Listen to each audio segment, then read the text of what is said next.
y'all, welcome back to my channel. This is your girl Christen, aka your girl Bev. Today's video is gonna be something like a life update, and I know y'all are going off on me. Like, I know y'all not.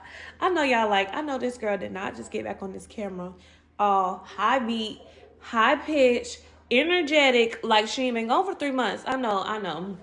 Y'all have every right to cuss me out. Like, y'all do. Y'all have every right to go off on me. And I'm sorry. You know, I have to apologize to y'all from the bottom of my heart. You know, with all sincerity, I need to apologize because it's no excuse. Like, it's no excuse. So you know what? I have no right to leave y'all hanging like that. All jokes aside, like, I had to apologize. And then I had to jump on here and give y'all an update because when I tell y'all my life has been on and popping, it has been on and popping. Like,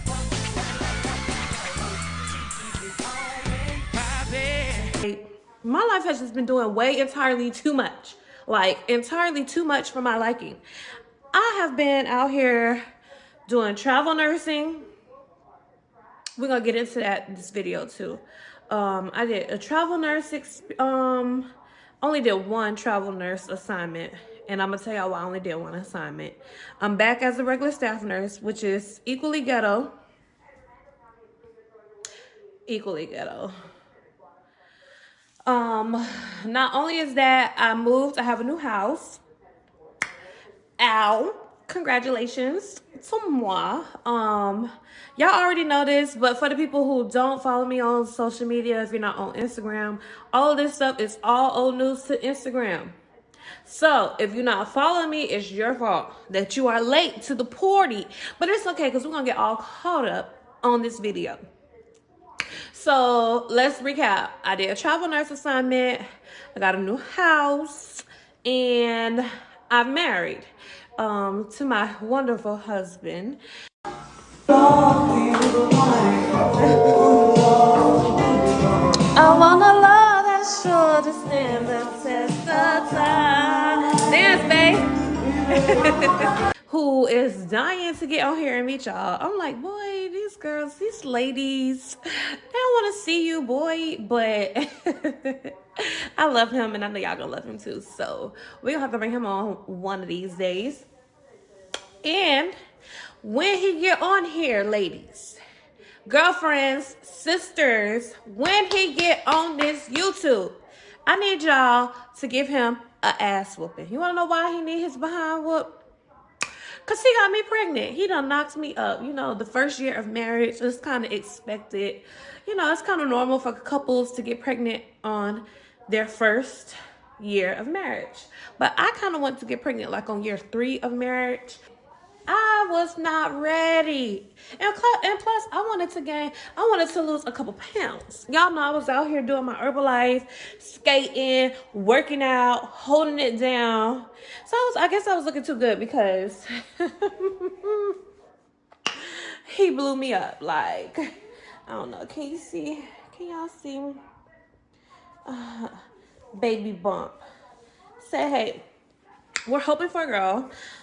So we're definitely gonna have baby vlogs. Like, I'm not even gonna take this whole video over and talk about me being pregnant because that is a whole series in its own, and we're gonna have to get into that. So I don't want to sit up here and promise y'all nothing else because I know y'all tired of my promises. I know y'all tired of me saying that I'm gonna do something and then something like I get pregnant or I get married and I go on a hiatus.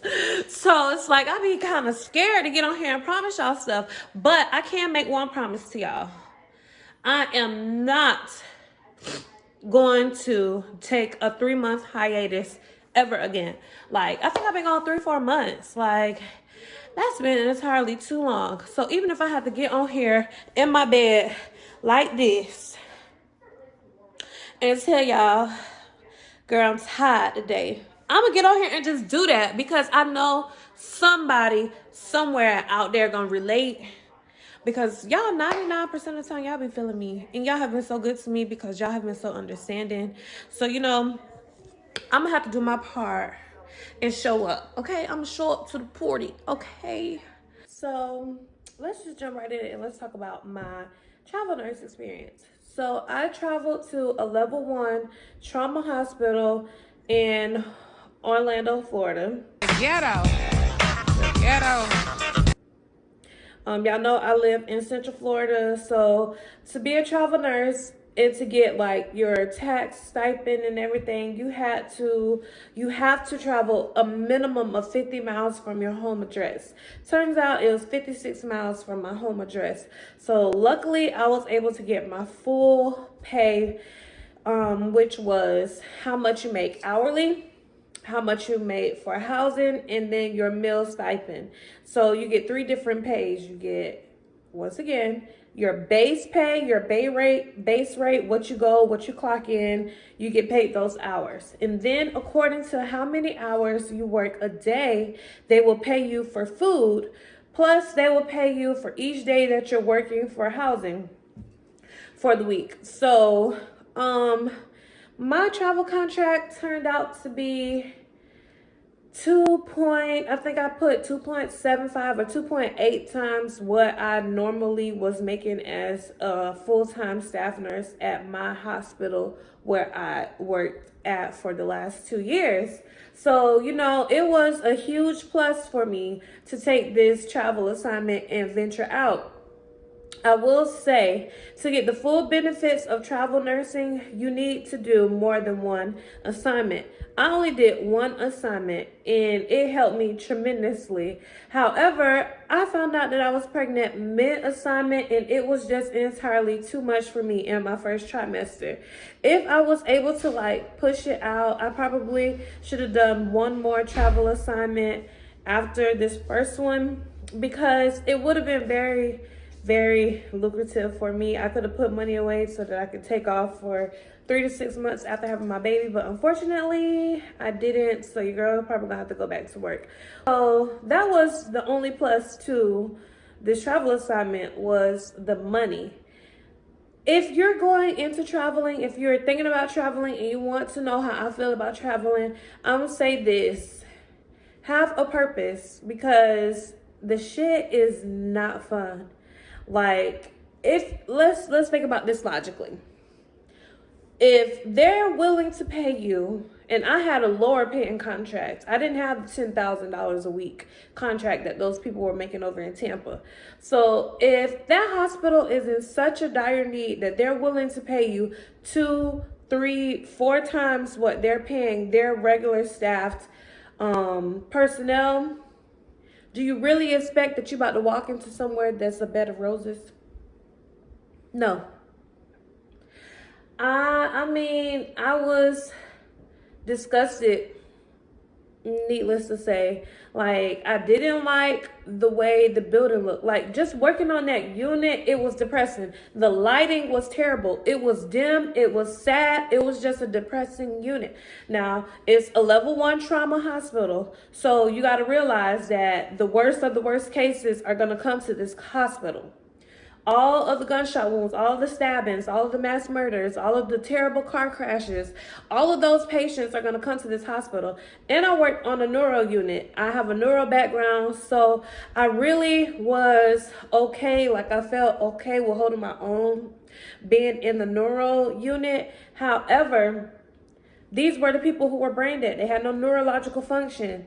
So you would see young people, 18-year-olds, 21-year-olds, like 20-year-olds who went out for their 21st birthday, got too hammered, had a car accident, and now they're brain dead, getting fed out of a tube and getting cleaned up by their mom. Like, that type of stuff is kind of sad, especially when you're somebody like me that lived a good life. Like, I had nights I don't remember nights. Like, I don't even know how I got home. I woke up one night and didn't even know where my car was.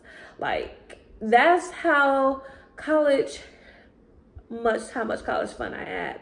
But it's just so sad when you go to work and you see these kids who weren't as fortunate as you. I mean, it was just crazy. I cannot go too in depth on different type of stories and cases because I've already given away too much information. I already told y'all it's a level 1 trauma hospital in Orlando. That's easily Googleable. So if I talk about any type of scenarios, it'll be easy for you to Google and find out who these people are, because a lot of these cases made the news because they were tragic.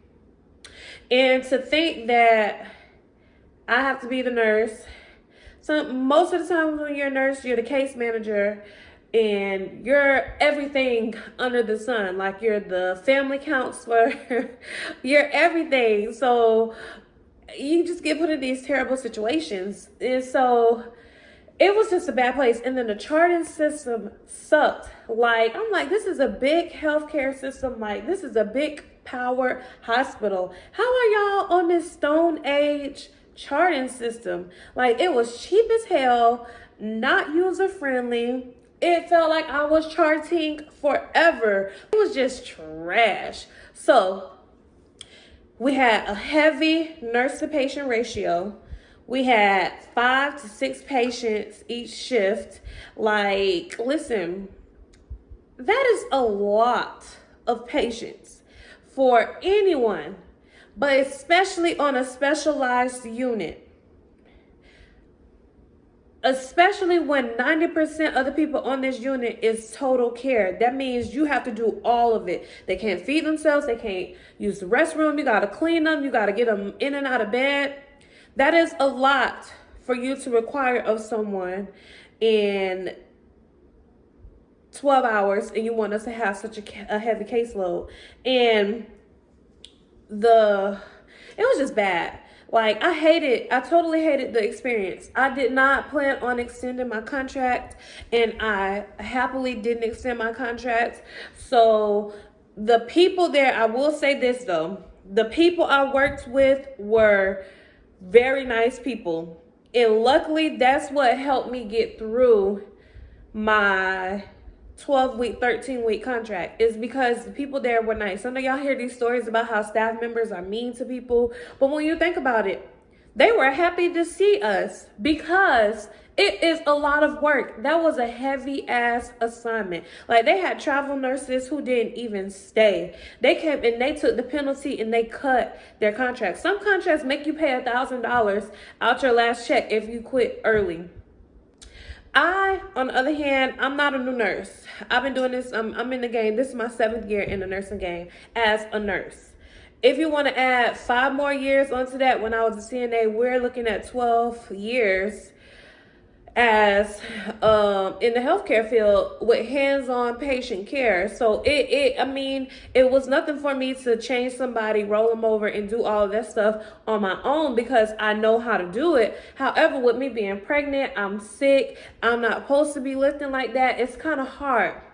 And that kind of is a segue into the abuse that pregnant women have to go through as bedside nurses, because they give you no slack. They hold no mercy over you. They give you no grace. And it's like, no, I don't expect favoritism because I'm pregnant, but at the same time, I kind of feel like if you're pregnant, you should have some kind of grace, because it's not like a permanent condition where I won't be able to ever do my job. And at the end of the day, every single person, man or woman, will have some kind of relationship in this, because in order to become a person, your mom has to carry you. So would you want your mom under strenuous stress as she's working to provide a lifestyle for you guys? Would you want that for her while she's pregnant with you? No. And then for other women who end up having a baby, it might not be your turn right now. It might not be your turn next month, but next year, 2 years, 10 years from now, you'll be in the same position, and you would wish someone had the same grace for you. They don't care. They send you to COVID rooms. They send you with these people. One time they gave me a whole assignment with no tech. Who did y'all think was going to be lifting, flipping, turning these people? I know y'all didn't think, not me. So y'all know me, as opinionated as I am and how unafraid I am. I don't care. I speak my mind, and I tell people no, which is sometimes is a little bit unprofessional, but at the same time, you have to draw the line for yourself, because these people will take advantage of you. But that's a totally different type of story, and I'm sure we'll get into it more in my pregnancy vlogs. But it's back to this nursing assignment. Girl, like, I had people try to commit suicide in front of me on this unit. Like, this was just a ghetto ass unit. Like, I would be passing my 9 o'clock meds up until like 11:30. At my full-time job, even though we're having 5 and 6 patients there, I'm literally done with my med pass by like 9:15 in the morning.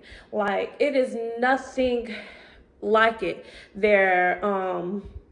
Where you get the med dispensary, that shit was historic. Like, it was just trash.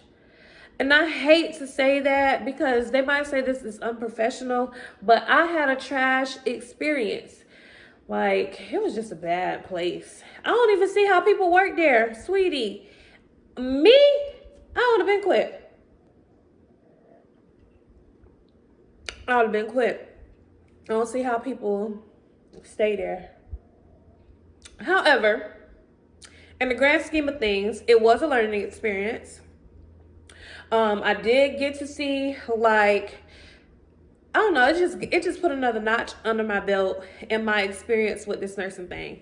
I can go to a totally different city, totally different healthcare system, some charting I ain't never ever seen before, and still make it do what it do. So that just means that I'm just that girl. When it comes to this nursing thing, like, it's a couple things that nobody cannot tell me. You can't tell me nothing about being a mom, because I know I'm a badass mom. Like, I know I'm a good mom. I know I'm a good nurse. So, like, it's like, don't play with me because I'm not one of them. But anyways, if y'all have any specific questions about my traveling experience, please drop your comments down below. Send me a DM on Instagram or whatever to let me know, and I can answer it. But I ain't like it. Thanks for watching. Ciao.